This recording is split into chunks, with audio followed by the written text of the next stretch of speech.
number 2. Memphis continues to look for its next football coach. Yes. There's a lot of football coaches getting hired. South Florida just hired one. USF just hired theirs. I saw at Kansas State, they got a retirement and then filled that within minutes. Like, coach announced his retirement and they had the new coach lined up like 45 seconds later. So things are popping.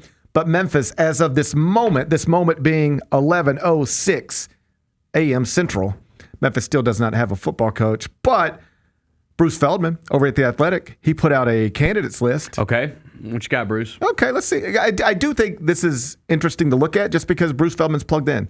You know, he talks to these agents. He knows these people. And if he's putting – it's interesting to see who he puts on a list, in what order he puts them, and who he omits from it.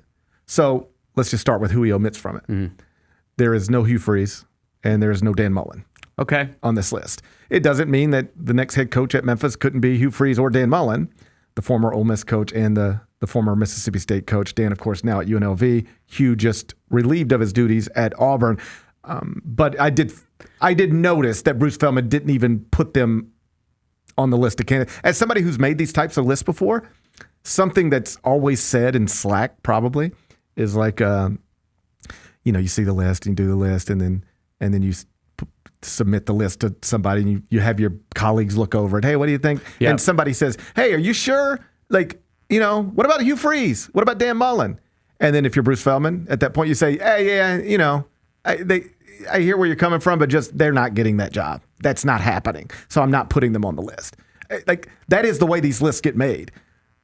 And so it's always interesting to see who is omitted, and I thought it was notable that Bruce Feldman omitted both of those coaches. I think the Dan Mullen one, to me, because I saw Memphis fans and UNLV fans arguing a lot last night, and I think the Dan Mullen one, to me, feels like, because that would be great. He's a great coach. But I wonder if he's just like, I'm winning here, I'll chill here, and then when, the SEC job comes open. That's what I think. Yeah, I mean, Dan Mullen can do whatever he wants, and I think he'd be a fine coach here.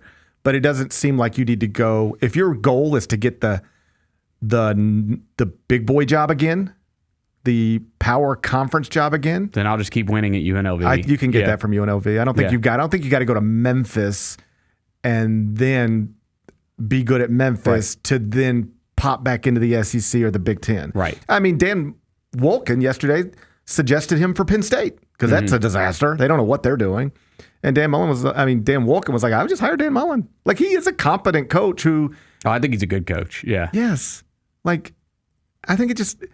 Sometimes these guys get these jobs and it just goes sideways on them and then it just overwhelms them. Mm-hmm. And then it's a quick trigger. Like, these fan bases and administrations and chancellors and they get caught up in the emotion of it. And it's just like, fire this MFer. Mm-hmm. And then it's like, all right, but now what do we do? Now we got to hire Billy Napier. Right. Did we they paid a lot of money to get rid of Dan Mullen to hire Billy Napier. And it did not work. Well, who do you think was right? And you know who just did the same thing? Penn State. Whoever they hire, they're going to look up in a week and go,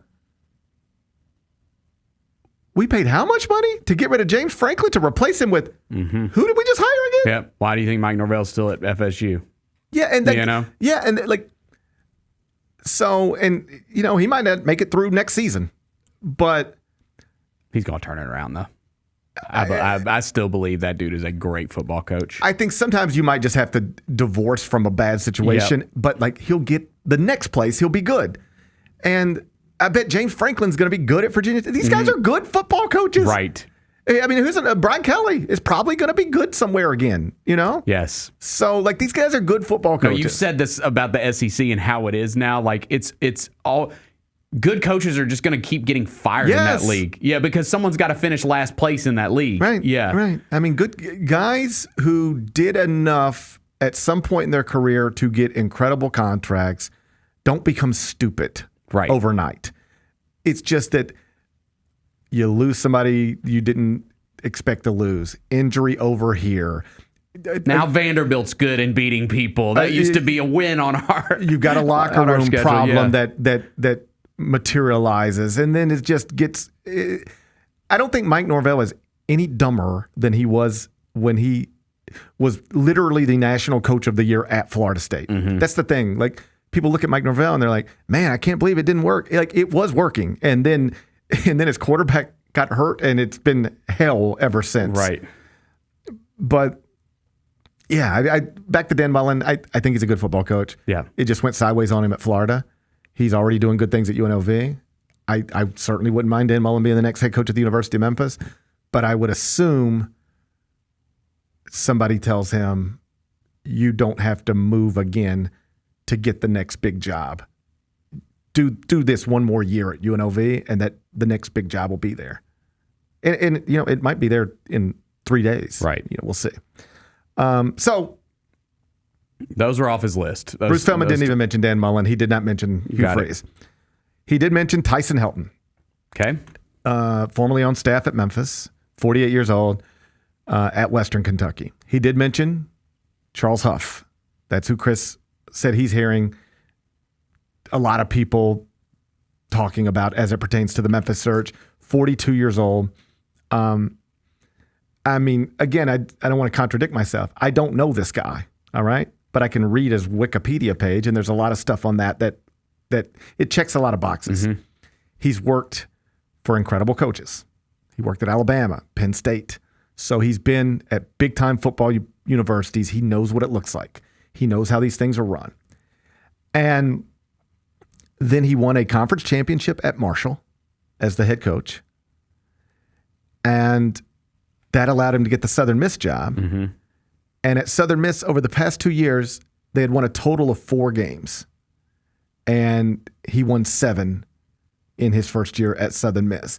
So here's a young guy who has worked at some of the biggest football brands in the country as an assistant for some of the best coaches in the country.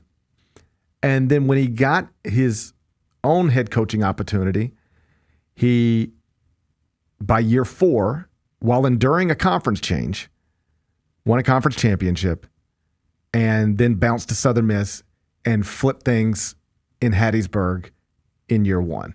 So when I say checks a lot of boxes, has worked at big brands, has worked for great people, and has had success as a head coach at 2 different places. So this isn't one like you can say he won a conference championship at Marshall and you go, yeah, but everybody wins a conference championship at Marshall. Or like he did something good at this place. And it's like, yeah, but everybody does something good at that place. He's taken 2 bad situations and made them better. And one of them he turned into a conference champion. That's good stuff. Yeah, that is good stuff. I mean, for me, and I'm not going to sit here and pretend like I know, but the one thing that I value and hope that it goes this way is I do hope that they get a guy that's a head coach, that's a current head guy, because I know it didn't matter with Fuente and with Norvell. You just got like the hot recruiter, and they got that right.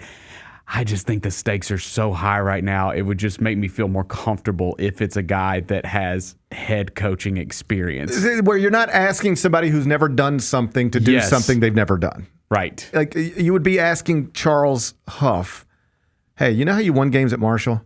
Won a conference championship outside of the traditional power structure, and then you went to Southern Miss and, won games there too? Come do that here. Come do what you've been doing there. Do it here. But we got more money for you. We've got more money for you. Yeah. We've got better resources. We're going to, buddy, if you can win at Marshall and you can win at Southern Miss, you ain't going to believe what you're going to be able to do at Memphis. That makes sense to me. I don't draw any hard lines, though. I would have no rules as I embark on this coaching search if I were Ed Scott. By that, I wouldn't say I need somebody who's won in, as a head coach before, or I need somebody with local ties, or I need somebody who's, worked at Memphis before, or I just want the most awesome guy. Like, Dan Lanning was an assistant coach until he was a head coach. Yep. And, buddy, that seems to be, now he might be the best. Yep. Right? So if it's somebody with head coaching experience, fine with me. And you can find some calmness in, this guy's not doing things for the very first time, which by definition, if you hire somebody who's never been a head coach, they are doing things that they've never done before. That's not a rule for me. Like if the best candidate if I go through this process and I talk to all these people and the best candidate has never been a head coach before. fine with me. Yeah. I don't have any prerequisites. That's fair. I do think it's interesting that they haven't made a hire yet, because it suggests to me it could be someone who's still coaching. Just because you're seeing a lot of hires being made this week. So I think that, maybe you can read between lines, but they've known even before this season started. You probably had an idea, because there were high expectations coming into the season, that Ryan Silverfield was going to be a head coaching candidate somewhere else. Sure. So I'm sure Ed Scott has had his list for a long time. I am confident in that. I do think it is perhaps complicated by the idea that it is true there was a moment in this season where it looked like, you really might lose Ryan Silverfield. Mm-hmm. But that moment wasn't Sunday morning. I think it's we had Jonah Dillon in here yesterday. That's right. Because I was surprised. He said this came together really quickly. The Arkansas thing for Silverfield. Yeah. I mean, he the way Jonah put it was Arkansas was probably focused on Alex Golesh. But when Golesh realized he could get Auburn, then you don't take Arkansas. And then Arkansas has to pivot to Silverfield, which, as of Saturday night, there's a scenario where you don't think you're losing your coach at the University of Memphis. And then on Sunday you do. I'm sure Ed was prepared for the moment, but I don't know if a week prior, I don't know on Thanksgiving Day, let's just put it this way, that Ed Scott knew he was going to be doing a coaching search on Sunday, because most of the world didn't seem to know that he was going to be needing to do a coaching search on Sunday. So probably prepared, broadly speaking, but, oh, wow, this is what I'm doing today? Just lost a coach to Arkansas? According to Jonah, at least, that came together pretty quickly. So either way, they'll have a coach probably sooner rather than later. Timing does matter because of, signing day. Yes. So timing does matter. They did sign a couple guys yesterday or today. I saw the stuff coming out. So they'll hire somebody, I would assume, soon, and it'll probably be one of the candidates that is in this piece at The Athletic. Just continuing with it, Kennesaw State's Jerry Mack, the Memphis native, is in there. Again, he's another guy that checks a lot of boxes. I don't need somebody with local connections. I don't need somebody with anything other than the ability to be an awesome head coach at the University of Memphis, and that can look like anything to me. Is he in his 30s, 40s, 50s, 60s? I don't care. Where has he worked? I have no prerequisites. But damn, he almost won at Wake Forest to start the year. But I don't mind that Jerry Mack's from Memphis. I like that. If he's the best candidate, I will go, yeah, he's the best candidate and happens to be from Memphis. That's wonderful.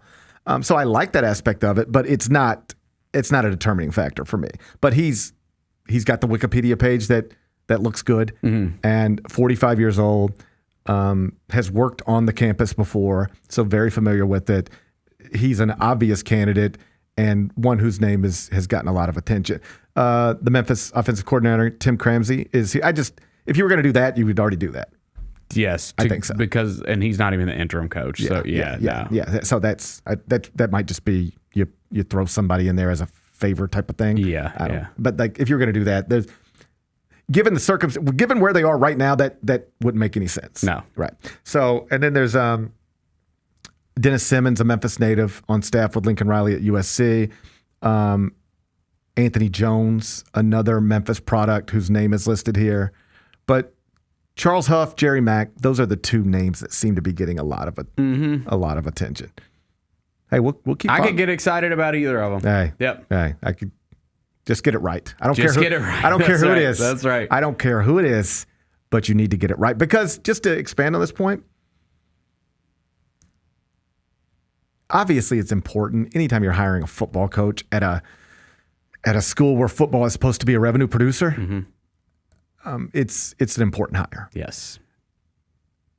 You could argue this is the most important hire, because the next best bet for Memphis to get on the right side of the realignment rope is when the ACC contracts are up. That's just a few years from now. Yes. There's real thought within the industry that at that point, the biggest brands in the ACC will move to probably either the Big Ten or the SEC.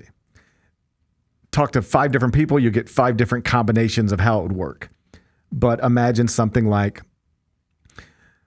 North Carolina and Virginia going to the Big Ten, and Clemson and Florida State going to the SEC. I'm just making these up. Yeah, I got Don't you. quote me. I'm just No.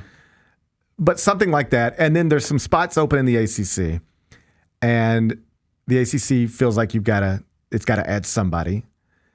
And even though a league with Stanford and Cal is not going to be in love with Memphis's academics, there are schools in the ACC that are more similar to Memphis than they are Stanford and Cal, right? And that would be Louisville, Virginia Tech. These are schools that Memphis used to be in a league with anyway. Mm-hmm. So the idea here, if the question is, so how does Memphis ever get out of this league that they never actually win? How do they ever get out of it? The best answer is when the ACC schools leave and the ACC has to regroup, you're an obvious candidate for that because of all the corporate partners you can bring to the table, but also because you've got a nationally recognized basketball program and a nationally recognized football program.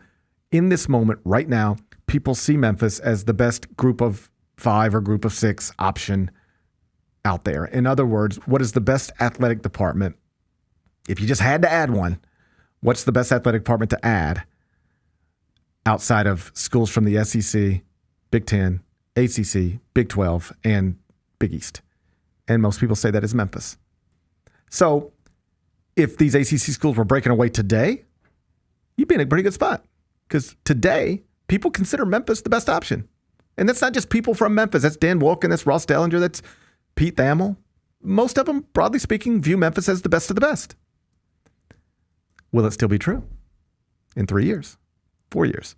Will it still be true when the ACC breaks apart a little bit and needs new members? I hope so, but I don't know that because there was a time when we would talk realignment stuff and it was like, well, if this conference ever needs a new program and this conference ever needs a new program, you know the one they're going to go get because they're awesome at football, consistently ranked, and they're in Florida. Got to get into Florida. Every league wants to get into Florida. Mm-hmm. All the recruits are in Florida. You know the league, the school that these leagues are going to be fighting over? USF. That's what they said. Because Jim Levitt had USF at a certain level. It was Florida. It was consistently ranked. Major market, Tampa. Yep. But then what happened? Football went. Suddenly you're not attractive anymore. That That's major right. market, Florida base, all that stuff only mattered if the football was good. So you got to keep the football good. Yes. Very important. Winning is very important. The fact that every league collectively just passed over USF, given that there was a moment where you couldn't imagine power conferences passing over South Florida for Houston. Right. Or Central Florida. Oh, they were winning the Big East once upon a time. Yeah. And now South Florida is stuck with us. You know? So it is awesome that most people view Memphis for Not a lot of stuck different. with us. We're friends. Neither one of us want to be stuck with each other. I would gladly be stuck with them. Not here.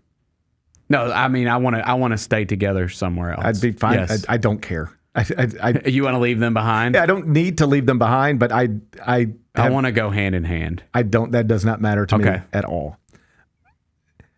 It's awesome right now in this moment that everybody seems to think, or most people seem to think, Memphis is the best option outside of the power structure if anybody inside of the power structure ever needs to add.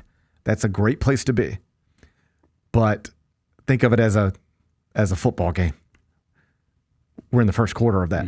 Are you still going to be that in the fourth quarter? When it actually breaks, are you still going to be in position where the ACC looks at you and goes, we got to add somebody and that's the best one? Yeah. That's how important this hire is. You've got to get it right for obvious reasons. You're going into a renovated stadium. Like, all of this stuff is important, but it's especially important because you have got to maintain your position in the hierarchy of college athletics so that when somebody needs to add, the most sensible thing they can do is add you. And the best way to ensure that remains true, absolutely keep all the corporate sponsorships and partners in line, on board, but also be good at football. Be good at football. Yes. And if you don't hire the right guy, being good in football can get difficult.